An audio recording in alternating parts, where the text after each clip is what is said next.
Et si la solution c'était le manuel numérique et plus papier, forcément avec ce nouveau support, plus de problèmes d'impression, une révolution que les éditeurs, vous allez le voir, n'ont pas l'intention de rater. Et c'est le deuxième épisode de notre feuilleton sur la rentrée scolaire. Myriam Metaoui, Luc Edrich. En classe, j'aurais envie de pouvoir sélectionner l'ordre dans lequel je veux procéder.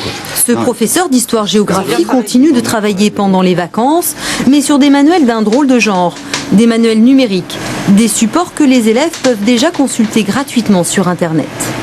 Une partie des rayons infrarouges sont bloqués par les gaz à effet de serre et renvoyés vers le sol. Grâce à eux, ils peuvent même à la maison s'entraîner ou réviser.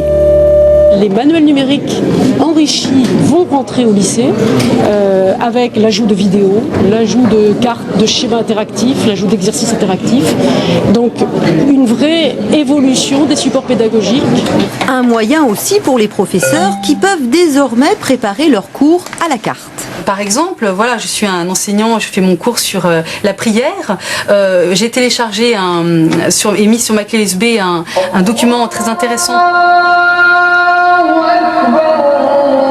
Voilà, alors ce son, je vais l'intégrer dans le cours que je suis en train de préparer chez moi. Cette année, en attendant que les enseignants aient choisi entre les différentes éditions imprimées, le virtuel va devoir remplacer les livres papier.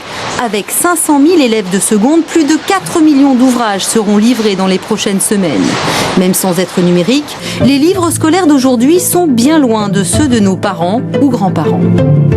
Plaisir aussi des nouveaux livres dont l'odeur, cette odeur de papier neuf, fait oublier qu'il faudra apprendre tout ce qu'ils contiennent. Les manuels scolaires sont de très beaux outils.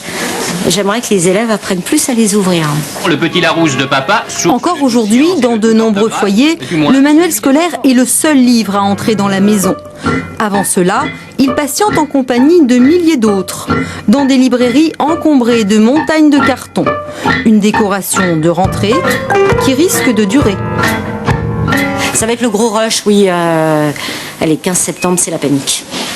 Mais c'est pas grave. C'est pas grave. C'est ma 25e rentrée scolaire. Mais chut, laissons monsieur le professeur à sa lecture. On le retrouvera demain.